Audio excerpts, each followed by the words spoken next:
नमस्कार, मैं हूं पवन त्यागी।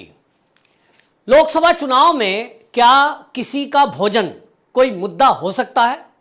उत्तर है कतई नहीं।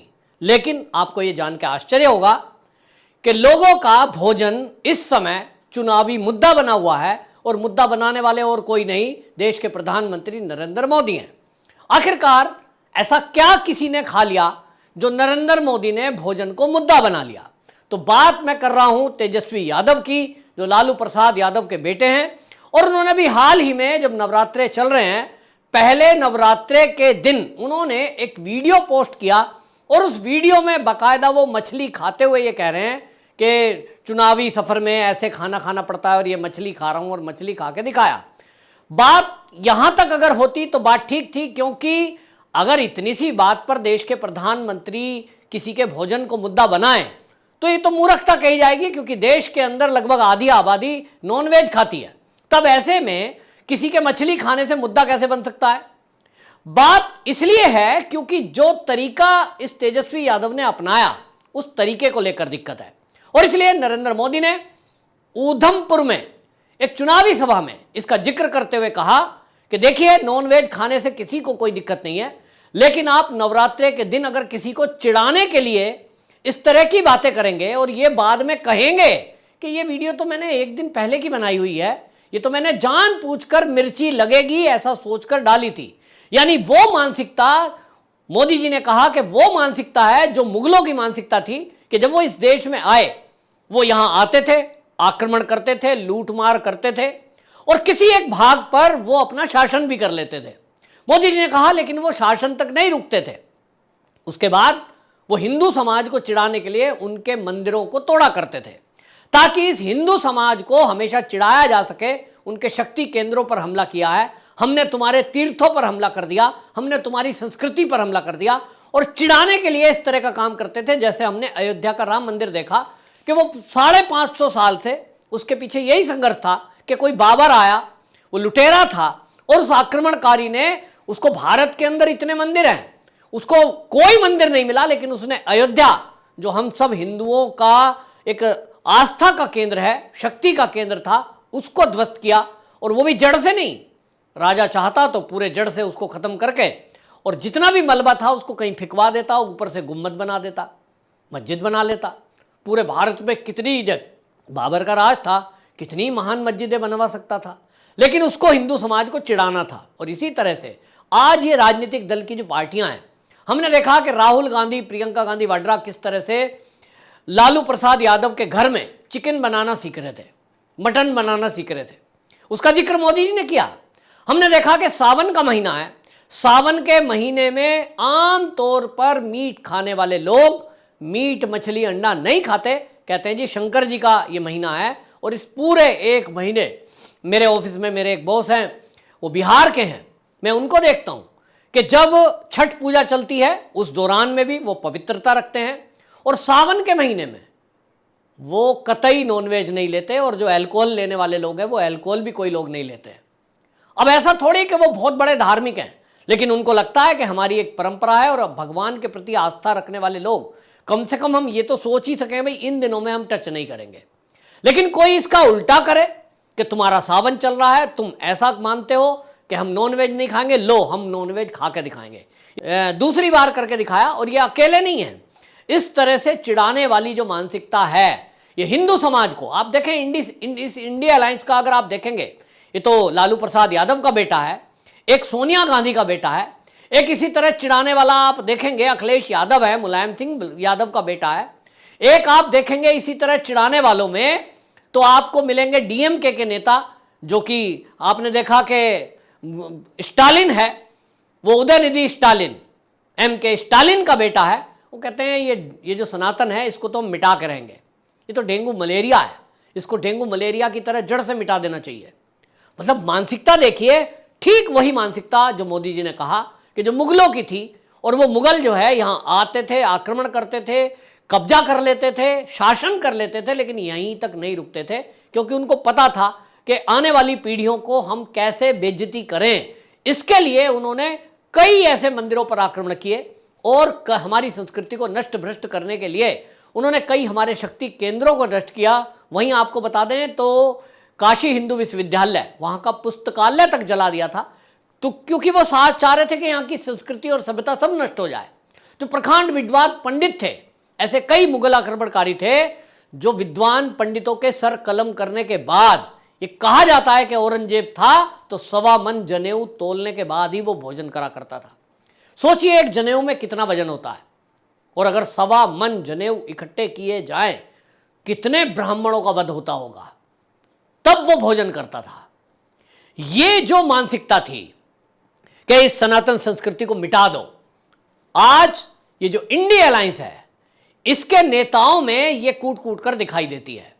चाहे वो लालू जी का बेटा हो, चाहे वो सोनिया गांधी का बेटा हो, चाहे वो एम के स्टालिन का बेटा हो, चाहे वो मुलायम सिंह यादव का बेटा हो, फिर चाहे वो उद्धव ठाकरे का बेटा हो, इन सबके आप अगर देखेंगे चरित्र को उठाकर तो आपको दिखाई देगा कि ये हमारी संस्कृति और सभ्यता, इन दोनों पर प्रहार करते हैं।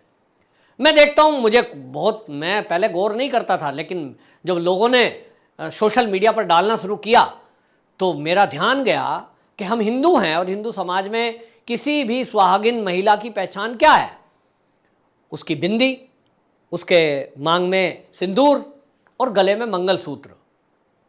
लेकिन मुझे लोगों ने कहा, देखो आपने भाई साहब कभी अखिलेश यादव की पत्नी का फोटो देखा है? जब लोगों ने कहा तो मैंने गौर किया कि कहीं कोई ऐसा हिंदू संस्कृति का निशान वो शादीशुदा महिला के ऊपर नहीं मिला। इसी तरह आप प्रियंका गांधी वाड्रा को देख लीजिए, कहने को ये प्रखंड पंडित बनते हैं, गंगा में डुबकी लगा करके वोट लेने के लिए नकली हिंदू बनते हैं, मंदिरों में दंडवत प्रणाम करते हैं, लेकिन आप प्रियंका गांधी वाड्रा की एक भी फोटो ऐसी दिखा दें जिसमें सनातन संस्कृति की झलक आपको मिलती हो। न सिंदूर, न बिंदिया, न बिछुआ पैर में और न मंगलसूत्र। और तो और ये कभी दीपावली मनाते हुए नहीं देखे गए, ये कभी रक्षाबंधन मनाते हुए भाई बहन नहीं देखे गए। क्यों? दिखाने को तो कर ही सकते हैं। जब राहुल गांधी, जिसको कतई आदि नहीं है धोती पहनने का, और वो धोती पहनकर और वो दंडवत प्रणाम मंदिर में मोदी जी की नकल के लिए कर सकता है क्योंकि उसको हिंदुओं की वोट चाहिए, तो ये इसका भी नाटक नौटंकी कर सकते थे, लेकिन नहीं करते हैं क्योंकि इनको हिंदुओं की परवाह नहीं है।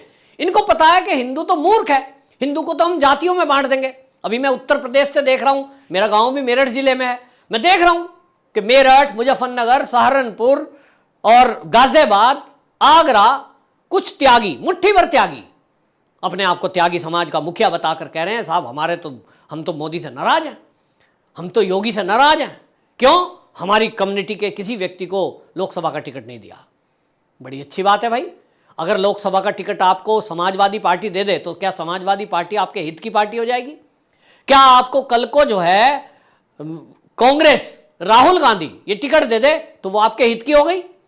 कल को टीएमसी की ममता बनर्जी, जो रोहिंग्याओं के फेवर में हमेशा बात करती है, या अकबरुद्दीन ओवैसी, वो आपको टिकट दे दे तो वो आपके लिए खुदा हो जाएगा क्या? मतलब सोच कैसी है कि कहीं ठाकुर नाराज दिखाई दे रहे हैं, कहीं ब्राह्मण नाराज दिखाई दे रहे हैं, कहीं बनिया नाराज हो जाता है, कहीं सैनी नाराज हो जाते हैं। क्यों? उनको लगता है कि हमारी कम्युनिटी को बीजेपी ने तवज्जो नहीं दी। तो भैया फिर तो सबको तो टिकट मिल नहीं सकता इस आधार पे। किसी का प्रतिशत 2 है, किसी का 2.5 है, किसी का 3 है। तो भारतीय जनता पार्टी ये एक राजनीतिक दल है और राजनीतिक दल को ये पता है कि एक तरफ पूरी विदेशी ताकतें हराने के लिए लगी हुई हैं, क्योंकि ये भारत के भविष्य का विषय है। ये तय करेगा 2024 का चुनाव कि आने वाला समय, इस देश का अगले 25 वर्ष कैसे होने वाले हैं। गुलामी की मानसिकता से, जैसा देश की आजादी से लेकर 2014 तक रहा कि वक्फ बोर्ड की 5 लाख किलोमीटर जगह जमीन इस देश की वो वक्फ बोर्ड को दे दी। वो सरकार अच्छी थी कांग्रेस की। इस देश के 2 टुकड़े कर दिए, वो कांग्रेस की सरकार अच्छी थी। मुस्लिम पर्सनल लॉ बोर्ड बना करके एक विशेष धर्म के लोगों को विशेष सुविधाएं दे दी, ये अच्छी थी। और आज मोदी जी उसी बात को याद दिला रहे हैं कि यहां जो विपक्षी पार्टियां हैं वो उसी मानसिकता को लेकर चल रहे हैं जो मुगलों की मानसिकता हुआ करती थी। आप कांग्रेस का मैनिफेस्टो उठा के देख लीजिए, उसमें क्या क्या वादे किए गए, तो आपको साफ पता लग जाएगा कि एक तरफ भारतीय जनता पार्टी है जो यहां इस देश को भविष्य के उज्जवल करने के लिए 2047 का लक्ष्य लेकर चल रही है, और सभी तीर्थों का विकास हमें होता हुआ दिख रहा है। जहां एक तरफ उज्जैन का महाकाल लोक दिखाई दे रहा है, वहां काशी का कॉरिडोर दिखाई दे रहा है, चार धाम परियोजना होती हुई दिखाई दे रही है, अयोध्या का भव्य राम का मंदिर बन रहा है, मथुरा के लिए प्रयास जारी है और कोर्ट में डे बाय डे उसकी हियरिंग चल रही है। योगी जी और मोदी जी उस पर बोल ही चुके हैं, लेकिन हमें तो तसल्ली नहीं है। हमें यही अपमान करने वाले, बेइज्जती करने वाले शायद जातियों में बंटने के कारण पसंद आते हैं। मैं यादव हूं तो मेरी जात का यादव नेता कुछ भी अपमान करे, कुछ भी बेइज्जती कर दे, हम तो वोट उसी को देंगे। यह है गुलामी की मानसिकता, और इस गुलामी की मानसिकता से उबरना होगा। देश के हित में सोचना होगा, समाज के हित में सोचना होगा, इस संस्कृति के हित में सोचना होगा और अपने पूर्वजों का ध्यान करना होगा, जिन्होंने कोई जाति नहीं देखी, केवल एक ही जाति थी कि मैं भारत माता का सपूत हूं और मुझे भारत माता की रक्षा करनी है, और इसके लिए मुझे जो करना पड़े, तन समर्पित, मन समर्पित और यह जीवन समर्पित, इस भावना के साथ वो लोग जिए और इसी भावना के साथ उन्होंने अपने प्राण इस भारत माता की गोद में अर्पण कर दिए। वो भी सोचते होंगे कि हमने किसके लिए ये मेहनत की, किसके लिए ये त्याग किया। उन लोगों के लिए कि जो इस तरह से हिंदू संस्कृति का मजाक बनाने वाले नेताओं के चरणों में अपने आप को गुलामी की मानसिकता के कारण रख दें। ये बिल्कुल सोचने की बात है, और मोदी जी ने जो कहा इसको गंभीरता से विचार करने की बात है कि क्या हम अभी भी उसी मानसिकता से जी रहे हैं जो गुलामी की मानसिकता थी, और जिन्होंने हमारे ऊपर 1000 साल राज किया, हमारे ही संसाधनों से हमारा ही शोषण किया, हमारी ही बहन बेटियों की इज्जत लूटी, और वो यहाँ राजा बने रहे। आज कुछ ऐसे खानदान इस भारत के अंदर राजनीति में हैं जिनका मैंने पहले जिक्र किया, वो आज भी उसी मानसिकता से हैं कि कुछ भी हो। आप देखो कितने यादवों का भला किया इन्होंने, अपने आप हेलीकॉप्टर में घूम रहे हैं। कितने गांधी परिवार के जो लोग हैं कांग्रेस के जुड़े हुए, इनकी मानसिकता तो देख ही लो। अभी कांग्रेस से आए हुए 2-3 प्रवक्ता छोड़ करके आए हैं, वो क्या पोल खोल रहे हैं। इसके पहले हेमंत बिस्व शर्मा ने तो पोल खोली ही थी। तो ये सोचना होगा और विचार करना होगा कि हमें किस तरफ जाना है। मोदी जी ने हमारा ध्यान दिलाया है, इस विचार को पूरे भारत में फैलाना है और लोगों को चेतावनी देनी है कि वोट डालने के पहले इस बात का जरूर विचार करें कि 2 तरह की मानसिकता इस समय चुनाव मैदान में है। एक वो जो एनडीए है, मोदी जी के नेतृत्व में चुनाव लड़ रहा है, जो इस हिंदू संस्कृति, सनातन संस्कृति को आगे बढ़ा रहा है। एक वो मानसिकता है जो इंडिया अलायंस है, जहां सनातन को मिटाने की बात की जा रही है। फैसला आपका, वोट आपकी। वंदे मातरम।